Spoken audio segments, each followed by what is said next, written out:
c'est ce que voient les supporters qui sont positionnés sur la place l'esplanade du Trocadéro. Et là, Chantôme avec encore une fois Gamero, les joueurs avec Alex, Sacco également, avec Matuidi qui est pas très loin derrière, avec également Jallet. Voilà, les joueurs du Paris Saint-Germain qui ont réussi à arriver jusqu'au podium. Attendons maintenant, parce que là on est complètement à l'envers du protocole. Hein. Les joueurs, on le rappelle, devaient descendre du bus, être appelés un par un, présentés. Pour l'instant, ils sont tous sur le podium et on va très certainement accélérer la remise du trophée. On va sans doute accélérer en espérant qu'on puisse voir... alors, le trophée, non, qu'est-ce qu'ils sont en train de brandir là? C'est le trophée, c'est Hexagone. Ah bah ça y est. Ça y est, c'est Hexagone. Alors, pour l'instant, on est vraiment avec les images. Voilà le trophée. Ah oui, il a été remis, le trophée. Ça bouge beaucoup, mais c'était obligatoire quand on voit ce qui s'est passé et que cette fête commençait à être gâchée. Voilà, on est allé très vite. Donc, pour calmer les choses, tout de suite on donne le trophée et les joueurs, Ali, sont sur scène pour effectivement ramener la foule à l'événement et non plus à ces débordements qu'on a vu notamment sur l'échafaudage. D'un coup, maintenant, la foule pense qu'à une chose, à regarder que les joueurs, voilà, et à les applaudir, à chanter, et oublier la personne qui peut se promener en haut, ils ne la redonneront plus, et automatiquement, cette personne-là, elle fera plus... Alors, ce trophée quand même, parlons quand même de la joie que doivent ressentir ces joueurs, parce que dans la carrière d'un joueur professionnel, on ne le porte pas toujours ce trophée. Hein. Oui, parce qu'un titre, c'est vraiment toute la saison, beaucoup plus qu'une coupe.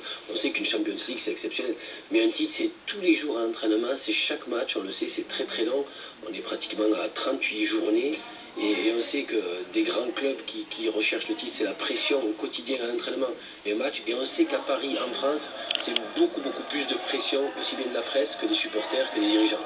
Alors on retrouve un peu de son. Je vous rappelle que notre équipe a été obligée d'évacuer les lieux suite au débordement. Donc vous avez les images. Pierre-Yten est parti se protéger. Hein. Ce sont les renseignements généraux qui officiellement n'existent plus. Des séries, on va les appeler comme ça, qui ont demandé aux journalistes d'évacuer les lieux. Il y avait un risque pour leur sécurité, la sécurité du matériel et des journalistes. Et donc on a le son maintenant, on n'a pas les commentaires, on a les images. Et Thiago Silva, là, à l'instant, on voit sur le côté le capitaine et le président aussi. Important, hein, cet homme-là, vous voyez. Pas forcément connu. Ici, oui, le président du Paris Saint-Germain, et qui est donc à côté du maire de Paris, si me semble-t-il, j'ai bien aperçu Bertrand Delanoë, avec donc Carlo Ancelotti que l'on aperçoit, un peu dans la confusion tout de même, avec Claude Makélélé, également ancien joueur du Paris Saint-Germain, aujourd'hui membre du staff technique du... C'est pas ce qui était prévu, hein, cette confusion-là. C'est pas du tout ce qui était prévu, en tout cas. Le grand foutoir, j'ai envie de dire quand même. Hein. Non, mais parlons clairement, hein, et on le fait sur BFM TV, Pascal.